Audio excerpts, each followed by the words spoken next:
Welcome to Chandru maths. Indian army civilian ரெக்ரூட்மெண்ட்டில் டோட்டலாக 194 வேகன்சிக்கான official notification release பண்ணியிருக்காங்க. இதில் வந்து பார்த்தீங்கன்னா LDC, fireman, tradesman mate, washerman, cook இந்த மாதிரி இன்னும் ஒரு சில போஸ்ட் வந்து இருக்குது. ஓகே, இது வந்து directorate general of electronics and mechanical engineering இந்த டிபார்ட்மெண்ட்டுக்கு அண்டரில் வரும். இது எல்லாமே வந்து குரூப் சி லெவலில் இருக்கக்கூடிய போஸ்ட் தான். ஓகே, ஸோ இந்த ரெக்ரூட்மெண்ட்டுக்கு வந்து பார்த்தீங்கன்னா மேல், ஃபீமேல், பிடபிள்யூ கேண்டிடேட் எல்லாருமே அப்ளை பண்ணலாம். ஸோ வீடியோவை ஸ்கிப் பண்ணாமல் ஃபுல்லாக பாருங்கள். ஓகே, ஸோ ஆர்மி அப்படிங்கிறனால இதில் வந்து உங்களுக்கு மெடிக்கல் டெஸ்ட் இருக்கும், ஃபிசிக்கல் டெஸ்ட் இருக்கும் அப்படிங்கிற மாதிரிலாம் நினைக்க வேண்டாம். இதில் ஃபயர்மேன் போஸ்ட்டை தவிர மற்ற எல்லா போஸ்ட்டுக்குமே வந்து எல்லாருக்குமே வந்து அப்ளை பண்ணலாம். ஈவன் பிடபிள்யூ கேண்டிடேட்டுமே அப்ளை பண்ணலாம். அதுக்கு வந்து எந்த ஒரு ஃபிசிக்கல் டெஸ்ட்டும் கிடையாது, மெடிக்கல் க்ரைட்டீரியாவும் அந்த அளவுக்கு இருக்காது. ஓகே, ஏன்னா பிடபிள்யூ கேண்டிடேட்டுமே எலிஜிபிள், மாற்றுத்திறனாளிகளும் அப்ளை பண்ணலாம்னு கொடுத்துருக்காங்க. அப்படி இருக்கிறப்போ இதில் அந்த அளவுக்கு இருக்காது. ஏன்னா இது வந்து சிவிலியன் போஸ்ட் தான். நீங்கள் வந்து யூனிஃபார்ம் போட்டுட்டு ஃபீல்டில் ஒர்க் பண்ண போகிற ஆள் கிடையாது, சிவிலியன் தான். ஓகே, அவங்களுக்கு சப்போர்ட் பண்ணக்கூடிய டிபார்ட்மெண்ட் தான் இது. ஓகே, ஸோ அப்படின்னால எல்லாருமே இதுக்கு வந்து அப்ளை பண்ணலாம். ஸோ இந்த வீடியோவில் ஒவ்வொரு போஸ்ட்டுக்குமே என்ன குவாலிஃபிகேஷன் கேட்டிருக்காங்க, ஒவ்வொரு போஸ்ட்டுக்கும் செலெக்ஷன் ப்ராசஸ் என்ன, ஒவ்வொரு போஸ்ட்டுக்கும் எக்ஸாம் பேட்டர்ன் என்ன, அந்த சிலபஸ் வந்து நீங்கள் எங்கே கம்ப்ளீட் பண்ணிக்கலாம் அப்படிங்கக்கூடிய கம்ப்ளீட் டீட்டெயில் பார்க்க போகிறோம். வீடியோவை ஸ்கிப் பண்ணாமல் ஃபுல்லாக பாருங்கள். ஓகே, ஸோ இதில் வந்து பார்த்தீங்கன்னா மொத்தமாக எல்டிசி போஸ்ட் இருக்குது, ஃபயர்மேன், வெஹிக்கிள் மெக்கானிக் இருக்குது, fitter, welder, tradesman mate, washerman, cook, இன்னும் ஒரு சில போஸ்ட் இருக்குது. Okay, total vacancy 194. இது வந்து ஆல் இண்டியா லெவலில் 194. இதில் வந்து ஒவ்வொரு யூனிட்டுக்கும் தனித்தனியாக வேகன்சி கொடுத்துருக்காங்க. ஸோ ஏதாச்சும் ஒரு யூனிட்டில் ஏதாச்சும் ஒரு போஸ்ட்டு தான் நீங்கள் வந்து அப்ளை பண்ண முடியும். அதை பற்றி நம்ம வந்து பார்க்கலாம். ஓகே, சேலரி வந்து வேரி ஆகும். இதில் ஒவ்வொரு போஸ்ட்டுக்கும் ஒவ்வொரு லெவல் இருக்கும். அப்படிங்கிறப்போ சேலரி வந்து பார்த்தீங்கன்னா மினிமம் 25,000 50,000 வரைக்கும் சேலரி வந்து வேரி ஆகும். ஓகே, ஜாப் லொக்கேஷன் மேக்ஸிமம் நீங்கள் எந்த யூனிட் வந்து சூஸ் பண்ணுறீங்களோ அங்கே வந்து போஸ்டிங் போடுறதுக்கு வாய்ப்பு இருக்குது. ஆனால் இந்தியாவில் எங்கே வேணாலும் உங்களுக்கு வந்து இதில் ட்ரான்ஸ்ஃபர் வரலாம், எங்கே வேணாலும் உங்களுக்கு போஸ்டிங் போடலாம். ஓகே, ஸோ பெங்களூரும் இதில் இருக்குது. ஓகே, சவுத்தில் பார்த்தீங்கன்னா பெங்களூர் இருக்குது, மற்றது எல்லாமே நார்த்தில் இருக்கக்கூடிய ஏரியா தான். அப்ளிகேஷன் வந்து அக்டோபர் 4லேருந்து நீங்கள் அப்ளை பண்ணிக்கலாம். அக்டோபர் 24 தான் லாஸ்ட் டேட்டு. இந்த லாஸ்ட் டேட்டுக்கு முன்னால் உங்களோட அப்ளிகேஷன் நீங்கள் போட்டிருக்க அட்ரஸுக்கு போய் சேரணும். ஆஃப்லைனில் தான் அப்ளை பண்ணணும், ஆன்லைனில் வெப்சைட்டில் பண்ணுற மாதிரி கிடையாது. நீங்கள் அந்த ஃபார்மை வந்து ஃபில் பண்ணி இவங்க கொடுத்துருக்க அட்ரஸுக்கு வந்து அனுப்பணும். ஓகே, இதில் நிறைய போஸ்ட் இருக்குது. ஒவ்வொரு போஸ்ட்டுமே வந்து வேறு வேறு இடத்துலையும் இருக்குது. நீங்கள் ஏதாச்சும் ஒரு போஸ்ட்டு ஒரு லொக்கேஷனில் இருக்கக்கூடிய போஸ்ட்டுக்கு மட்டும்தான் நீங்கள் வந்து அப்ளை பண்ண முடியும். ஓகே, ஒரு லொக்கேஷனில் ஒரு போஸ்ட்டுக்கு மட்டும்தான் அப்ளை பண்ண முடியும். அப்போ இன்னொரு லொக்கேஷனுக்கு இன்னொரு போஸ்ட் அப்படிங்க மாதிரி கிடையாது. ஒரே ஒரு அப்ளிகேஷன் தான் நீங்கள் வந்து இந்த ரெக்ரூட்மெண்ட்டுக்கு போட முடியும். ஓகே, ஸோ புரிஞ்சுருக்குன்னு நினைக்கிறேன். பிடபிள்யூ கேண்டிடேட்டும் இதுக்கு eligible. PW candidate video pass பண்ணிட்டு இதை மட்டும் பாருங்கள். ஓகே, அப்போ பினா பிளைண்ட், எல்வினா லோ விஷன், ஓகே, பிஎல்ஏனா போத் லெக்ஸ் ஆர்ம்ஸ், ஓகே, சிபினா செரிப்ரல் பால்சி. ஸோ இந்த மாதிரி உங்களுக்கான டிசேபிலிட்டி எப்படி ஷார்ட்டாக சொல்கிறாங்க அப்படிங்கிறத வந்து நோட் பண்ணிக்கோங்க. இந்த இடத்துல பிடபிள்யூ கேண்டிடேட்டுக்கான எலிஜிபிலிட்டி வந்து கொடுத்துருக்காங்க. இப்போ இந்த போஸ்ட்டுக்கு வந்து பார்த்தீங்கன்னா ஒரு போஸ்ட் வந்து அவங்களுக்கு இருக்குது. ஏஎஸ்டியில் எம்ஓடி, எஸ்எல்டியில் எம்ஐஎம், இதெல்லாம் என்ன அப்படிங்கிறத நான் இங்கே கொடுத்துருக்கேன். ஓகே, அதோட ஷார்ட் ஃபார்ம் வந்து அதோட ஃபுல் ஃபார்ம் வந்து இங்கே இருக்குது, ஷார்ட்டாக இங்கே கொடுத்துருக்காங்க. ஸோ வேக்கன்சி ஒவ்வொரு யூனிட்லேயும் ஒவ்வொரு லொக்கேஷன்லேயும் இருக்குதுன்னு சொல்லியிருந்தேன். ஸோ எந்தெந்த லொக்கேஷன் அங்கே எவ்வளோ வேக்கன்சி இருக்குது அப்படிங்கிறது இங்கே இருக்குது. ஓகே, பிளேஸ் ஆஃப் ஒர்க் எங்கே இருக்கும் அப்படிங்கிறதையும் கொடுத்துருக்காங்க. ஸோ நீங்கள் எந்த லொக்கேஷனுக்கு அப்ளை பண்ணுறீங்களோ அந்த லொக்கேஷனுக்கான அட்ரஸ் அதுவுமே இதில் கொடுத்துருக்காங்க. இந்த அட்ரஸுக்கு தான் நீங்கள் வந்து உங்களோட அப்ளிகேஷனை அனுப்புகிற மாதிரி இருக்கும். ஓகே, ஸோ இதில் வந்து இப்போ commandant 505 army base workshop Delhi cantt, அடுத்ததாக வந்து டெல்லி, அதுக்கப்புறம் பின்கோடு வந்து கொடுத்துருக்காங்க. ஓகே, ஸோ இந்த இடத்துல இந்த போஸ்ட்டுக்கு நீங்கள் அப்ளை பண்ண போகிறீங்க, அதாவது இந்த பர்டிகுலர் பிளேஸில் நீங்கள் அப்ளை பண்ண போகிறீங்கன்னா அதில் என்னென்ன வேக்கன்சி இருக்குது, அதில் ஒவ்வொரு கேட்டகிரிக்கும் எவ்வளோ வேக்கன்சி இருக்குது அப்படிங்கிறத கொடுத்துருக்காங்க, என்னென்ன போஸ்ட்டுக்கு. ஓகே, ஸோ நான் ஒவ்வொரு தான் வந்து உங்களுக்கு காட்டுறேன். நீங்கள் வீடியோ பாஸ் பண்ணிவிட்டு உங்களுக்கு எது பெஸ்ட்டாக இருக்கும் அப்படிங்கிறத நீங்கள் சூஸ் பண்ணிக்கோங்க. இது வந்து டெல்லியில் இருக்கும். ஓகே, ஸோ அடுத்தும் இருக்குது, அடுத்தும் டெல்லியில், அடுத்து ஜபல்பூர் மத்திய பிரதேசில், அடுத்து வெஸ்ட் பெங்காலில் இருக்கக்கூடிய போஸ்ட் எல்லாமே இருக்குது. ஓகே, ஸோ நீங்கள் வீடியோ பாஸ் பண்ணிட்டு பார்த்துக்கலாம். அதுக்கப்புறம் இது வந்து பார்த்தீங்கன்னா உத்தரப்பிரதேசில் இருக்கக்கூடிய போஸ்ட்டு, இதுவுமே உத்தரப்பிரதேஷ் தான். இது ஒரு சியோக்கின்னு ஒரு ஏரியா, இது ஆக்ராவில் இருக்கக்கூடிய வேக்கன்சிஸ். ஓகே, ஸோ அடுத்து இதுவும் உத்தரப்பிரதேஷ் தான், ஆக்ராவில். ஓகே, இதுவும் உத்தரப்பிரதேஷ் தான், மீரட்டில். ஸோ அடுத்தும் உத்தரப்பிரதேஷ் தான், மீரட் தான். ஓகே, அடுத்து புனே மகாராஷ்டிரா, பெங்களூரில் இருக்குது. பெங்களூரில் எல்டிசி இருக்குது. எல்டிசியில் இது டோட்டல் வேக்கன்சி 10 வேக்கன்சி டோட்டலாக இருக்குது. ஸ்டோர் கீப்பருக்கு 5 வேக்கன்சி இருக்குது, ஃபயர்மேனுக்கு 1, டெலிகாம் மெக்கானிக்கு 1, எலக்ட்ரீஷியனுக்கு 3, ஃபிட்டருக்கு 1. ஓகே, ஸோ நீங்கள் பெங்களூர்லேயே அப்ளை பண்ணுறது நல்லது. ஓகே, நீங்கள் அங்கேயே தான் உங்களுக்கு எக்ஸாம் இருக்கும், இங்கே தான் உங்களுக்கு வந்து இதுக்கான செலெக்ஷன் ப்ராசஸ் எல்லாமே இருக்கும். ஓகே, ஸோ நீங்கள் எந்த அட்ரஸுக்கு கொடுக்குறீங்களோ அந்த அட்ரஸை தான் போய் நீங்கள் எக்ஸாம் மற்ற ப்ராசஸ் எல்லாமே வந்து அட்டன் பண்ணுற மாதிரி இருக்கும். புரிஞ்சிருக்கும்னு நினைக்கிறேன். இப்போ ஒவ்வொரு போஸ்ட்டுக்குமே ஏஜ் லிமிட் என்ன எல்லாத்தையுமே பார்க்கலாம். ஏஜ் லிமிட் அப்படிங்கிறது எல்லா போஸ்ட்டுக்கும் காமன் ஆனது. அப்ளை பண்ணுற லாஸ்ட் டேட் அன்னைக்கு உங்களுக்கு இந்த ஏஜ் இருக்கணும். ஓகே, யூஆர் இடபிள்யூஎஸ்னா 18லேருந்து 25க்குள்ள, ஓபிசினா 28க்குள்ள, எஸ்சி எஸ்டினா 30க்குள்ள, பிடபிள்யூ கேண்டிடேட் ஒரு சில போஸ்ட்டுக்கு எலிஜிபிளாக இருக்கீங்க. எலிஜிபிளாக இருந்தீங்க அப்படின்னா அந்த போஸ்ட்டுக்கு உங்கள் கேட்டகரிக்கு எவ்வளோ ஏஜ் கொடுத்துருக்காங்களோ அதை விட உங்களுக்கு 10 வயசு அதிகமாக இருந்தாலும் நீங்கள் அப்ளை பண்ணலாம். ஓகே, இப்போ ஒவ்வொரு போஸ்ட்டுக்கான எஜுகேஷன் குவாலிஃபிகேஷன் பார்க்கலாம். குக்குக்கு வந்து பார்த்தீங்கன்னா 10th கம்ப்ளீட் பண்ணியிருந்தால் போதுமானது. ஆனால் கண்டிப்பாக உங்களுக்கு வந்து குக்கிங் தெரிஞ்சிருக்கணும். ஓகே, ஸோ இதுக்கு ட்ரேட் டெஸ்ட் இருக்கும். ஸோ உங்களுக்கு நல்லா குக் பண்ண தெரிஞ்சிருக்கணும். ஓகே, ட்ரேட்ஸ்மேன் மேட் இதுக்குமே வந்து நீங்கள் 10th பாஸ் பண்ணியிருந்தால் போதுமானது. ஓகே, வேறு எந்த எக்ஸ்ட்ரா குவாலிஃபிகேஷனும் இதில் கேட்கல. அடுத்து வாஷர்மேனுக்குமே வந்து பார்த்தீங்கன்னா 10th பாஸ் பண்ணியிருந்தால் போதுமானது. இதுக்குமே உங்களுக்கு கண்டிப்பாக ட்ரேட் டெஸ்ட் இருக்கும். உங்களுக்கு நல்லா வாஷ் பண்ண தெரிஞ்சிருக்கணும், அயன் பண்ண தெரிஞ்சிருக்கணும் முக்கியமாக. ஓகே, ஸோ புரிஞ்சுருக்குன்னு நினைக்கிறேன். அடுத்து ஸ்டோர் கீப்பர் போஸ்ட்டுக்கு வந்து 12th கம்ப்ளீட் பண்ணியிருக்கிறவங்க அப்ளை பண்ணலாம். இதுக்கு வேறு எந்த எக்ஸ்ட்ரா குவாலிஃபிகேஷனும் தேவையில்லை. எக்ஸ்ட்ரா குவாலிஃபிகேஷன் இந்த மாதிரி மஸ்ட் பி ஏபிள் டு அப்படிங்கிற மாதிரி எதுவும் கொடுக்கல அப்படின்னா அந்த போஸ்ட்டுக்கெலாம் ஸ்கில் டெஸ்ட் இருக்காது அப்படிங்கிற மாதிரி தான் அர்த்தம். ஓகே, ஸோ அப்படின்னாலும் நீங்கள் வந்து எக்ஸாமில் பாஸ் பண்ணால் மட்டும் போதுமானது. ஃபிசிக்கல் டெஸ்ட்டு ஃபயர்மேனுக்கு மட்டும்தான் இருக்குது, மற்ற எந்த போஸ்ட்டுக்குமே ஃபிசிக்கல் டெஸ்ட்டு கிடையாது. ஓகே, அடுத்து எல்டிசி லோயர் டிவிஷன் கிளர்க் போஸ்ட்டுக்கு வந்து பார்த்தீங்கன்னா 12th கம்ப்ளீட் பண்ணியிருக்கணும். அதுக்கப்புறம் உங்களுக்கு டைப்பிங் தெரிஞ்சிருக்கணும். இங்கிலீஷில் பண்ணுறதா இருந்தால் 35 வேர்ட்ஸ் பர் மினிட்ல பண்ணணும். ஹிந்தியில் பண்ணுறதா இருந்தால் 30 வேர்ட்ஸ் பர் மினிட். ஓகே, ரெண்டில் ஏதாச்சும் ஒன்று தெரிஞ்சால் போதுமானது. ஸோ இதுக்கு நீங்கள் டைப்பிங் சர்டிஃபிகேட் வச்சுருக்கணும் அப்படிங்கிற மாதிரி அவசியம் கிடையாது. டைப்பிங் தெரியணும், அவ்வளோதான். வீட்டிலேருந்து நீங்கள் அதை கற்றுக்கலாம். ஓகே, 35 வேர்ட்ஸ் பர் மினிட் அப்படிங்கிறது ஒன்றும் கஷ்டம்லாம் கிடையாது. ஈஸியாக அவங்களால கொண்டு வர முடியும். 1 மந்த் இதுக்காக ப்ராக்டிஸ் பண்ணிங்கன்னா பண்ண முடியும். ஓகே, ஸோ புரிஞ்சுருக்குன்னு நினைக்கிறேன். இதுக்கான ட்ரேட் டெஸ்ட் இதுதான், டைப்பிங் டெஸ்ட்டாக தான் இருக்கும் எல்டிசிக்கு. ஓகே, அடுத்து ஃபயர்மேன் போஸ்ட்டுக்கு வந்து பார்த்தீங்கன்னா நீங்கள் வந்து 10th பாஸ் பண்ணியிருக்கணும். அடுத்து உங்களுக்கு இந்த ஃபயர் ஃபைட்டிங் ரிலேட்டடாக நல்ல நாலேஜ் இருக்கணும். ஃபர்ஸ்ட் எய்டு, ஃபயர் ஃபைட்டிங், அடுத்தது வந்து பார்த்தீங்கன்னா fire extinguisher, hose fitting, fire appliances எல்லாம் உங்களுக்கு யூஸ் பண்ண தெரிஞ்சிருக்கணும். Fire engines, trailers, fire pumps இதெல்லாம் ஆப்ரேட் பண்ண தெரிஞ்சிருக்கணும். ஓகே, ஸோ அப்போ இதுக்குன்னு நீங்கள் ஏதாச்சும் கோர்ஸ் பண்ணியிருந்தீங்கன்னா கண்டிப்பாக உங்களுக்கு இது யூஸ்ஃபுல்லாக இருக்கும். நிறைய பேர் பண்ணியிருக்கீங்க, நிறைய பேர் வந்து ஆல்ரெடி சந்திரமேஸ் ஆப்பில் சேட்டில் கேட்டுக்கிட்டு இருக்கீங்க, இந்த மாதிரி நான் ஃபயர் ஃபைட்டிங் கோர்ஸ் பண்ணியிருக்கேன் அப்படின்ட்டு. அவங்களுக்கெல்லாம் இது வந்து ஒரு நல்ல opportunity. Okay, elementary principle of fire fighting. Okay, fire ஃபைட்டிங்கில் என்னென்ன பிரின்சிபல் இருக்குது அப்படிங்கிறது உங்களுக்கு வந்து தெரிஞ்சிருக்கணும். ஓகே, அடுத்தது வந்து பார்த்தீங்கன்னா must be conversion with food and appliances, fire service drills எல்லாம் உங்களுக்கு தெரிஞ்சிருக்கணும்.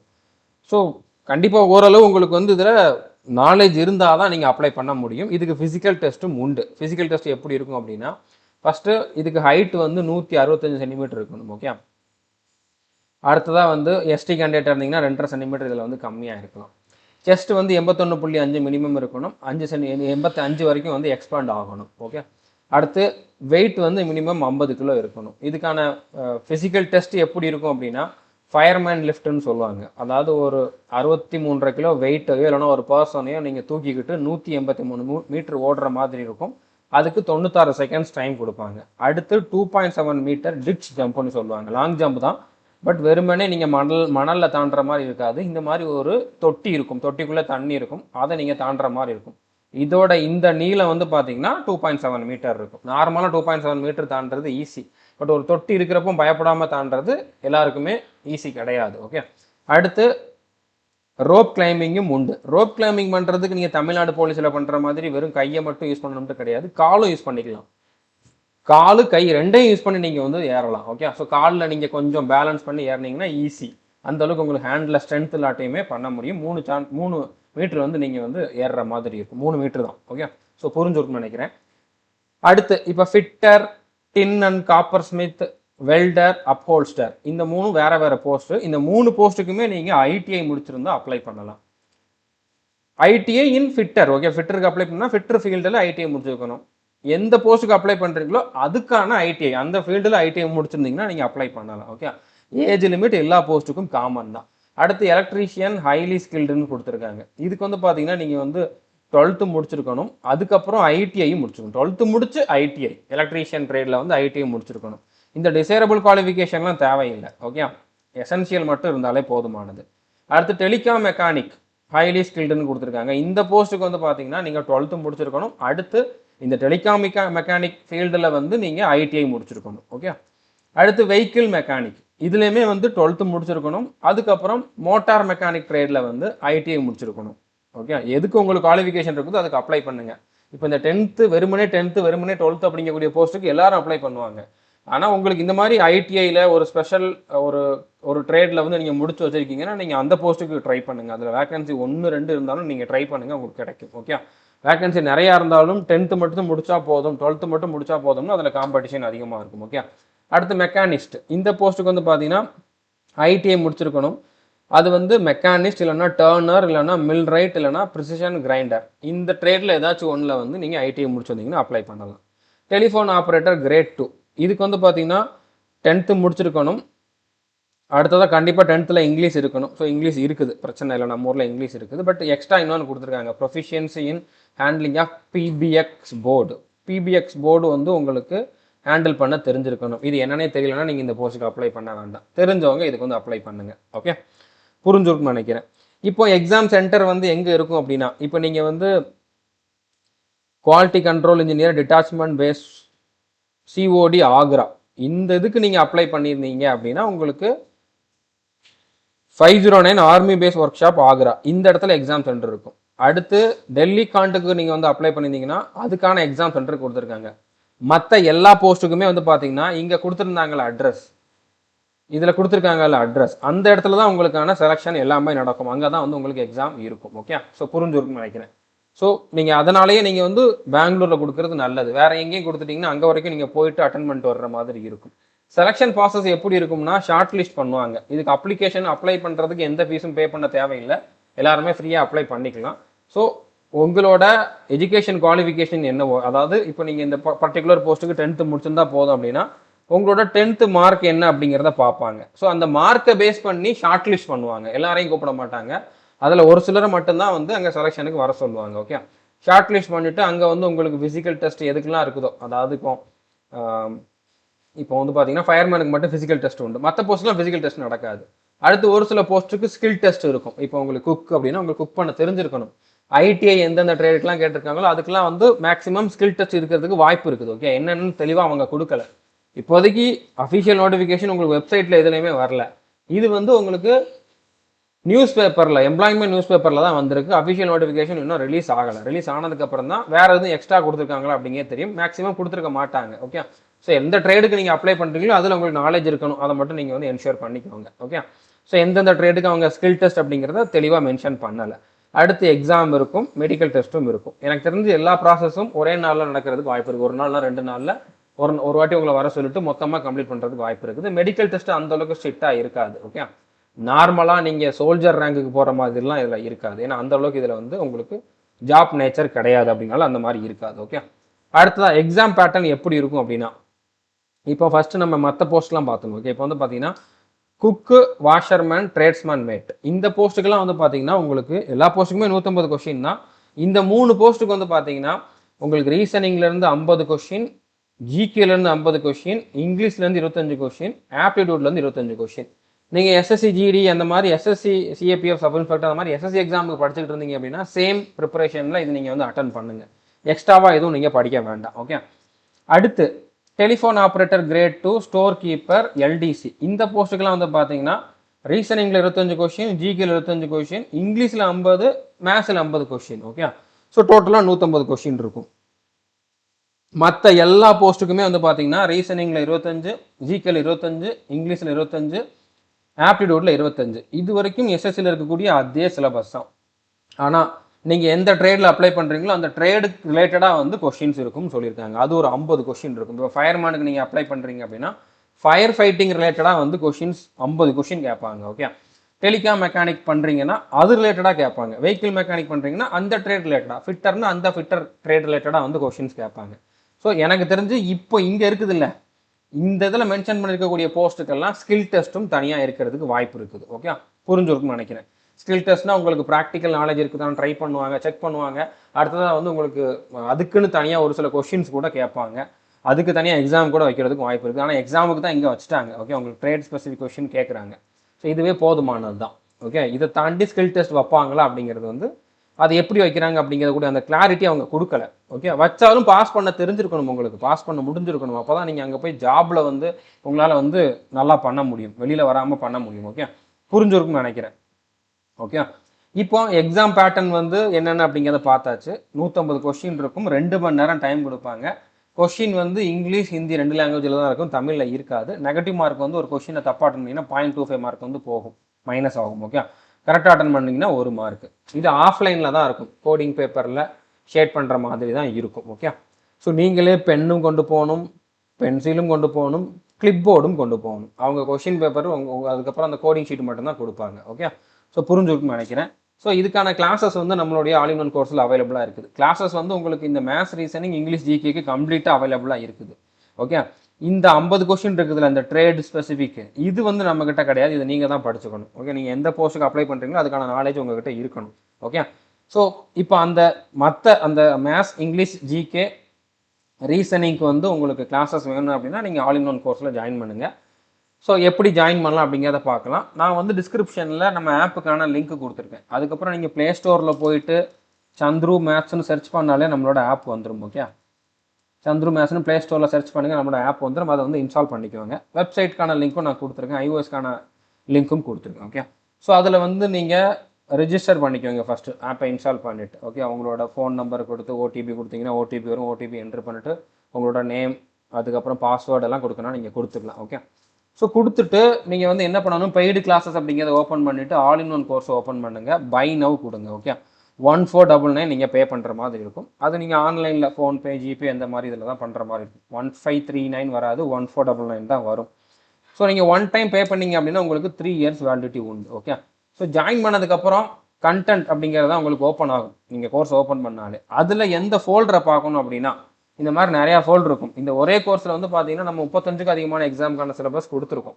ஸோ நீங்கள் இந்த ஒரு எக்ஸாமுக்காக இதில் ஜாயின் பண்ணட்டும்னு இல்லை, எல்லா எக்ஸாமுக்கும் நீங்கள் இந்த ஒரே கோர்ஸை யூஸ் பண்ணிக்கலாம். எஸ்எஸ்சி, ரயில்வே, இந்த மாதிரி ஆர்மி, நேவி, ஏர்ஃபோர்ஸில் வரக்கூடிய எக்ஸாம்ஸ், அக்னிவீர், ஆர்ம்டு ஃபோர்ஸஸில் வரக்கூடிய எக்ஸாம்ஸ், கோஸ்ட் கார்டு, அந்த மாதிரி நிறைய எக்ஸாம் 35க்கு அதிகமான எக்ஸாமுக்கான சிலபஸ் இந்த ஒரே கோர்ஸில் இருக்குது. ஓகே, இப்போ நீங்கள் இந்த எக்ஸாம் படிக்கிறதுக்கு எந்த ஃபோல்டரை பார்க்கணும் அப்படின்னா டிஃபென்ஸ் அண்ட் போலீஸ் எக்ஸாம் அப்படிங்கக்கூடிய ஃபோல்டர் ஓப்பன் பண்ணுங்கள். அதில் army, civilian, AOC, ASC, HQ அப்படிங்கிற மாதிரி ஒரு ஃபோல்டர் இருக்கும், அதை ஓப்பன் பண்ணுங்கள். அது உள்ள ஜிகே, ரீசனிங், இங்கிலீஷ், மேத்ஸுக்கு வந்து வீடியோஸ் இருக்கும். ஒரு வீடியோ இருக்குன்ட்டு நினைக்காதீங்க. உள்ளே ஓப்பன் பண்ணி பார்த்தீங்கன்னா அந்த ஒரு வீடியோவில் நீங்கள் எங்கே இருக்கக்கூடிய வீடியோஸை பார்க்கணும்னு சொல்லியிருப்பேன், அவ்வளோதான். ஓகே, மற்றபடி ஜிகேக்கு மட்டுமே நம்மக்கிட்ட வந்து கிட்டத்தட்ட 200 வீடியோக்கு மேலே இருக்கும். ஓகே, மேத்ஸுக்குமே வந்து பார்த்தீங்கன்னா 200 வீடியோக்கு மேலே இருக்கும். இங்கிலீஷ் வந்து உங்களுக்கு கிராமர், ஒகாபுலரி எல்லாம் சேர்த்து பார்த்தா 300 வீடியோ கிட்ட இருக்கும். ஓகே, ஸோ நீங்கள் எல்லாத்தையுமே படிங்க, முடிஞ்ச அளவு நீங்கள் வந்து கவர் பண்ணுங்கள். எக்ஸாம் என்னைக்கு இருக்கும் அப்படிங்கிறலாம் நம்மளுக்கு தெரியாது, யாருக்குமே தெரியாது. அவங்க தனியாக உங்களுக்கு போஸ்ட்டில் தான் வந்து அட்மிட் கார்டு அனுப்புவாங்க. அனுப்புகிறப்போ வேணால் நீங்கள் தெரிஞ்சுக்கலாம். ஸோ அப்ளை பண்ணுறது ஆஃப்லைனில் தான் பண்ணணும். அதாவது நீங்கள் இதை வந்து ஒரு A4 சைஸ் பேப்பரில் டைப் பண்ணிவிட்டு பண்ணணும். இதுதான் கம்ப்ளீட்டான அப்ளிகேஷன் ஃபார்மாக இன்னும் இருக்குதான்ட்டும் தெரியலை, ஏன்னா நியூஸ் பேப்பரில் இவ்வளோ தான் இருந்துச்சு. ஸோ உங்களுக்கு கொஞ்சம் வெயிட் பண்ணுங்கள், ஏன்னா இன்னும் அப்ளிகேஷன் ஓப்பன் ஆகலை. ஓகே, இன்னொரு 4-5 நாள் டைம் இருக்குது. அப்ளிகேஷன் வந்ததுக்கப்புறம் நான் வந்து டெலகிராம் சேனலில் இன்ஃபார்ம் பண்ணுறேன். ஓகே, நம்மளுடைய சந்துரு மேத்ஸ் அஃபிஷியல் டெலகிராம் சேனலில் ஜாயின் பண்ணாதவங்க ஜாயின் பண்ணிக்கோங்க. டிஸ்கிரிப்ஷனில் லிங்க் இருக்குது. ஒருவேளை லிங்க் ஓப்பன் ஆகலைனா கூட நீங்கள் டெலகிராமில் சந்துரு மேத்ஸ் அஃபிஷியல்னு சர்ச் பண்ணாலே நம்ம சேனல் வந்துடும். ஸோ இந்த அப்ளிகேஷன் வர்றப்போ நான் வந்து இதை மட்டும் உங்களுக்கு கிராப் பண்ணி அனுப்புகிறேன். நீங்கள் அப்படியே கூட பிரிண்ட் அவுட் எடுத்து அதை வந்து ஃபில் பண்ணிடலாம். அட்வர்டைஸ்மெண்ட் நம்பர் கண்டிப்பாக ஃபில் பண்ணணும். ஓகே, அதுவுமே வந்து இப்போதைக்கு தெரியலை, நோட்டிஃபிகேஷன் வந்ததுக்கப்புறம் தான் தெரியும், அஃபிஷியலாக வந்ததுக்கப்புறம் தான் தெரியும். அடுத்து 2ங்கிற இதில் நீங்கள் எந்த யூனிட்டுக்கு அப்ளை பண்ண போகிறீங்களோ அதோட அட்ரஸ் கொடுத்துருந்தாங்கல்ல, அந்த அட்ரஸ் வந்து ஃபில் பண்ணணும். இந்த இடத்துல உங்களோட ரீசன்ட் பாஸ்போர்ட் சைஸ் ஃபோட்டோ வந்து ஒட்டணும். எந்த போஸ்ட்டுக்கு அப்ளை பண்ணுறீங்க, எந்த யூனிட்டுக்கு அப்ளை பண்ணுறீங்க அப்படிங்கிறத இங்கே மென்ஷன் பண்ணணும். ஓகே, உங்களுடைய நேம் வந்து கேபிட்டல் லெட்டரில் எழுதணும். ஓகே, இந்த மாதிரி கேபிட்டல் லெட்டரில் எழுதணும். அடுத்ததான் உங்களுடைய ஃபாதர் நேம் இல்லைனா ஹஸ்பண்ட் நேம், அடுத்து மதர் நேம் இங்கே எழுதணும். டேட் ஆஃப் பர்த் என்ன, இப்போ டேட் ஆஃப் பர்த்துக்கு இப்போ 4/12/1992 இந்த மாதிரி நீங்கள் வந்து உங்களோட டேட் ஆஃப் பர்த் வந்து எழுதணும். ஓகே, அடுத்து age as on last date of receipt, உங்களுக்கு அப்ளை பண்ணுற அந்த லாஸ்ட் டேட்டில் வந்து உங்களோட ஏஜ் என்ன அப்படிங்கிறத நீங்கள் கொடுக்கணும். ஓகே, இது இயர், மந்த், டே முதற்கொண்டு கேட்டிருக்காங்க. நீங்கள் ஒன்றும் பிரச்சனை இல்லை, நான் உங்களுக்கு டிஸ்கிரிப்ஷனில் ஒரு லிங்க்கும் கொடுத்துட்றேன். ஓகே, ஏஜ் கால்குலேட்டர்னு சொல்லி நீங்கள் நார்மலாக கூகுளில் சர்ச் பண்ணாலே ஒரு வெப்சைட் வரும். அந்த வெப்சைட்டோட லிங்க் நான் கொடுத்துட்றேன். அதில் வந்து நீங்கள் பிறந்த டேட்டை வந்து ஸ்டார்டிங் டேட்லேயும் அடுத்து அப்ளை பண்ணுற லாஸ்ட் டேட் இருக்குங்களே, அப்ளிகேஷன் லாஸ்ட்டாக அனுப்பக்கூடிய டேட்டு 24 அக்டோபர்னு நினைக்கிறேன், ஸ்டார்டிங்கில் நான் சொல்லியிருந்தேன். ஸோ அந்த டேட்டை கொடுத்தீங்க அப்படின்னா உங்களுக்கு ஏஜ் என்ன, அதாவது எத்தனை வருஷம், எத்தனை மந்த்து, எத்தனை நாள் அப்படிங்கக்கூடிய அந்த கணக்கு வந்துடும். அதை நீங்கள் இதில் ஃபில் பண்ணுங்கள். அடுத்து ஜெண்டர் அப்படிங்கிறதுல வந்து மேலா ஃபீமேலா அப்படிங்கிறத கொடுங்க. அடுத்து நேஷ்னாலிட்டி வந்து பார்த்தீங்கன்னா இந்தியன் அப்படிங்கிறத கொடுத்துருங்க. அடுத்து ரிலீஜியன் வந்து ஹிந்துவா முஸ்லீமா கிறிஸ்டினா அப்படிங்கிறத கொடுங்க. அடுத்து உங்களோட அட்ரஸை இங்கே வந்து ஃபில் பண்ணுங்கள். பின்கோடு இங்கே கொடுங்க, ஸ்டேட் இங்கே கொடுங்க. கான்டாக்ட் நம்பர் உங்களுடைய ஆதார் எதில் வந்து லிங்க் ஆகிருக்குதோ அந்த நம்பரை கொடுக்கணும். ஓகே. அடுத்து உங்களுடைய இமெயில் ஐடி கொடுக்கணும். பெர்மனன்ட் அட்ரஸ் என்ன, இது வந்து இப்போ இருக்க அட்ரஸ், இது பெர்மனன்ட் அட்ரஸ், ரெண்டுமே ஒன்றுனா 2 வாட்டி அதே இதை வந்து ஃபில் பண்ணிடுங்க. ஓகே. அடுத்து நீங்கள் என்ன கேட்டகரி அப்படிங்கிறத சூஸ் பண்ணணும். அதுக்கப்புறம் கண்டிப்பாக இன்னும் ஒரு சில பாயிண்ட்ஸ் இருக்கிறதுக்கு வாய்ப்பு இருக்குது. ஏன்னா இதில் எஜுகேஷன் குவாலிஃபிகேஷன் அதுக்கான மார்க் அதெல்லாம் வந்து கேட்கல. இவ்வளோதானா இன்னும் இருக்குதா அப்படிங்கிறது வந்து தெரியல. கம்ப்ளீட் நோட்டிஃபிகேஷன் வந்ததுக்கப்புறம் நான் வந்து கண்டிப்பாக இன்ஃபார்ம் பண்ணுறேன். நம்ம சேனலில் சந்துரு மாஸ்டர் டெலகிராம் சேனலில் இன்ஃபார்ம் பண்ணுறேன். ஓகே. ஸோ இதுக்கான அப்ளிகேஷன் வந்து நீங்கள் இந்த மாதிரி ஒரு A4 சைஸ் என்வலோப்பில் வந்து சென்ட் பண்ணுங்கள். ஓகே. நீங்கள் அப்ளிகேஷன் வந்து ஃபில் பண்ணிவிட்டு அதில் சைன்லாம் பண்ணுறதுக்கு கண்டிப்பாக இருக்கும். ஓகே. அதை சைன் பண்ணிவிட்டு நீங்கள் வந்து இந்த மாதிரி ஒரு A4 சைஸ் என்வலோப்பில் மேலே டாப்பில் எப்படி எழுதிடணும், அப்ளிகேஷன் ஃபார் த போஸ்ட் ஆஃப்னு சொல்லிட்டு நீங்கள் எந்த போஸ்ட்டுக்கு அப்ளை பண்ணுறீங்களோ அந்த போஸ்ட்டோட நேம் வந்து இங்கே மென்ஷன் பண்ணிடணும். ஓகே. அடுத்து ஃப்ரம் டு அதெல்லாமே வந்து இதில் நீங்கள் எழுதிடணும். ஓகே. அது உள்ளே நீங்கள் என்ன வைக்கணும் அப்படின்னா அப்ளிகேஷன் நீங்கள் ஃபில் பண்ணக்கூடிய அப்ளிகேஷன் வந்து வைக்கணும். அது போக உள்ள இன்னொரு என்வலோப் வந்து நீங்கள் வைக்கணும். ஓகே. Empty envelope. அதில் வந்து அதோட சைஸ் வந்து பார்த்தீங்கன்னா 10.5 × 25 சென்டிமீட்டர் சைஸ் இருக்கணும். அதில் வந்து 5 ரூபா போஸ்டல் ஸ்டாம்பும் நீங்கள் வந்து ஒட்டியிருக்கணும். இந்த மாதிரி ஒரு சின்ன என்வலப், அதில் வந்து ஒரு போஸ்டல் ஸ்டாம்ப் 5 ரூபா ஸ்டாம்பு நீங்கள் ஒட்டிட்டு அதில் வந்து உங்களோட அட்ரஸை எழுதியிருக்கணும். ஓகே. உள்ள அதாவது இந்த என்வலப்புக்கு உள்ள உங்களோட அப்ளிகேஷன் வைப்பீங்களா அதோட சேர்த்து இன்னொரு என்வலப் வைக்கணும். அதில் உங்களோட அட்ரஸ் எழுதியிருக்கணும். ஓகே. உங்களோட அட்ரஸ் 2ன்னு போட்டு உங்களோட அட்ரஸ் போடணும். 2ன்னு போட்டு எப்படி என்னோட அட்ரஸே போடலாம் நீங்கள் வந்து யோசிக்கலாம். இது எதுக்காகனா நீங்கள் ஷார்ட் லிஸ்ட் ஆனீங்கன்னா உங்களுக்கான அட்மிட் கார்டு வந்து அவங்க அனுப்பி வைப்பாங்க.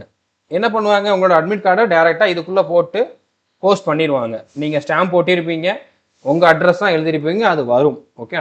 ஸோ நீங்கள் அட்ரஸை தப்பாக எழுதினீங்கன்னா உங்களுக்கு வராது. உங்களுக்கு அவங்க அனுப்புறதுக்காக தான் இதை கேட்டிருக்காங்க. அதனால் நீங்கள் 2ன்னு போட்டு உங்களோட அட்ரஸ் எழுதணும்.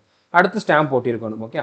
ஸோ நீங்கள் இந்த அப்ளிகேஷனை வந்து ஆர்டினரி போஸ்ட்டில் தான் அனுப்பணும். ஸோ வெளியில் ஒரு என்வலோப், அந்த என்வலோப்புக்குள்ளே நீங்கள் வந்து என்னென்னலாம் வைக்கணும், அப்ளிகேஷன் இருக்கணும், அதுக்கப்புறம் இன்னொரு சின்ன என்வலோப் வச்சுருக்கணும், அதில் உங்களோட அட்ரஸ் எழுதியிருக்கணும். ஓகே. ஸோ வெளியில் இருக்கக்கூடிய அந்த பெரிய என்வலோப்பில் application for the post of அப்படிங்கிற மாதிரி என்ன போஸ்ட்டுக்கு அப்ளை பண்ணுறீங்க அப்படிங்கிறத மென்ஷன் பண்ணிவிட்டு ஃப்ரம் டூலாம் வந்து எழுதிருங்க. ஓகே. ஸோ புரிஞ்சுருக்குன்னு நினைக்கிறேன். ஸோ நான் ஆல்ரெடி சொன்ன மாதிரி அப்ளிகேஷனில் மொபைல் நம்பர் ஃபில் பண்ணுறப்போ ஆதார் லிங்க் பண்ணியிருக்கக்கூடிய மொபைல் நம்பர் வந்து கொடுக்கணும். ஓகே. அடுத்து என்னென்ன டாக்குமெண்ட்ஸ்லாம் கொடுக்கணும். ஸோ நீங்கள் வந்து உங்களுடைய இது வந்து என்ன டாக்குமெண்ட்ஸில் நீங்கள் வந்து செலெக்ஷன் போகிறப்போ உங்களுக்கு அட்மிட் கார்டு வந்துச்சு, உங்களை ஷார்ட் லிஸ்ட் பண்ணாங்கன்னா கொண்டு போகணும் அப்படிங்கிறத கொடுத்துருக்கேன். அதே மாதிரி இந்த அப்ளிகேஷனோட சேர்த்து உங்களோட டாக்குமெண்ட்ஸோட ஜெராக்ஸ் காப்பியை நீங்கள் அனுப்பிச்சு வச்சுருங்க. செல்ஃப் அட்டஸ்டேஷன் பண்ணிவிட்டு செல்ஃப் அட்டஸ்டட் அப்படிங்கிற மாதிரி எழுதிட்டு கீழே உங்களோட சிக்னேச்சரை போட்டு டேட்டு போட்டு, அதாவது ஒவ்வொரு டாக்குமெண்ட்லையும் உங்களோட 10th mark sheet, 12th mark sheet, ITI certificate, அதில் எல்லாத்துலேயுமே வந்து எல்லாமே ஜெராக்ஸ் காப்பி எடுத்துட்டு அந்த ஜெராக்ஸ் காப்பியில் ஒரு கார்னரில் எங்கே ஸ்பேஸ் இருக்குதோ அந்த இடத்துல வந்து செல்ஃப் அட்டஸ்டட். ஓகே. அதாவது SELF அட்டஸ்டட், செல்ஃப் அட்டஸ்டட்னு எழுதிட்டு உங்களோட சிக்னேச்சரை போட்டுட்டு இந்த இடத்துல வந்து டேட்டு போட்டுருங்க. ஓகே. இந்த மாதிரி உங்களோட டேட்டை போட்டுட்டு அதை நீங்கள் என்னைக்கு சைன் பண்ணுறீங்களோ அந்த டேட்டை போட்டு நீங்கள் அதை எல்லாமே உள்ளே வச்சு அனுப்பிச்சி வச்சுருங்க. ஸோ என்னென்னலாம் உள்ளே வைக்கணும் அப்படின்னா 10th 12th ITI நீங்கள் அப்ளை பண்ணுற போஸ்ட்டுக்கான எஜுகேஷன் குவாலிஃபிகேஷன் என்னென்னவோ அதுக்கான சர்டிஃபிகேட்ஸ் எல்லாமே வைக்கணும், மார்க் ஷீட் எல்லாமே வைக்கணும், ஆதார் கார்டு ஜெராக்ஸ் வச்சுருங்க. அடுத்து நீங்கள் எந்த கேட்டகரியில் அப்ளை பண்ணுறீங்களோ அந்த கேட்டகரிக்கான சர்டிஃபிகேட். ஓகே. எல்லாத்தையுமே நீங்கள் வந்து அது உள்ளே போட்டு அனுப்பிச்சி வச்சுருங்க. ஓகே. ஸோ உள்ளே என்னென்னலாம் இருக்கணும் மறுபடியும் சொல்லிடுறேன். பெரிய என்வலப், அதுக்குள்ளே அப்ளிகேஷன் ஃபார்ம் இருக்கணும், அதுக்கப்புறம் அதுக்குள்ளே ஒரு சின்ன என்வலப் இருக்கணும், அதோட சைஸ் கொடுத்துருக்கேன், அதுக்கப்புறம் அதில் உங்களோட அட்ரஸ் இருக்கணும், அதில் 5 ரூபா போஸ்டல் ஸ்டாம்ப் இருக்கணும், அது போக உங்களுடைய education qualification category certificate, Aadhaar card, இதெல்லாம் ஜெராக்ஸ் காப்பி எடுத்து அனுப்பணும். ஒரிஜினல் யாரும் அனுப்பிச்சி வச்சுறாதீங்க. ஓகே. இதெல்லாம் பெரிய என்வலப்புக்குள்ளே போட்டு அந்த என்வலப்பில் வந்து எந்த போஸ்ட் அப்படிங்கிறத மென்ஷன் பண்ணி ஃப்ரம் டூங்கிறது நீங்கள் எந்த இடத்துக்கு அப்ளை பண்ணுறீங்களோ அந்த அட்ரஸ் அதை போட்டு நீங்கள் வந்து சென்ட் பண்ணிடுங்க. ஓகேவா. அடுத்து உங்களை ஷார்ட் லிஸ்ட் பண்ணியிருந்தாங்க அப்படின்னா அப்போ நீங்கள் என்ன பண்ணணும் அப்படின்னா அப்போவுமே வந்து நீங்கள் உங்களுக்கு வந்த அட்மிட் கார்டு உங்களுக்கு ஷார்ட் லிஸ்ட் பண்ணியிருக்காங்களா இல்லையா அப்படின்னு எப்படி தெரிஞ்சுக்க முடியும் அப்படின்னா உங்களுடைய அட்ரஸுக்கு நீங்கள் போட்ட அந்த சின்ன என்வலோப்புக்குள்ள வச்சு உங்களுக்கான அட்மிட் கார்டு அனுப்பிச்சு வச்சிருப்பாங்க. ஸோ அந்த அட்மிட் கார்டு உங்களுக்கு வந்துருச்சுனாலே நீங்கள் ஷார்ட் லிஸ்ட் ஆகிட்டீங்கன்ற அர்த்தம்.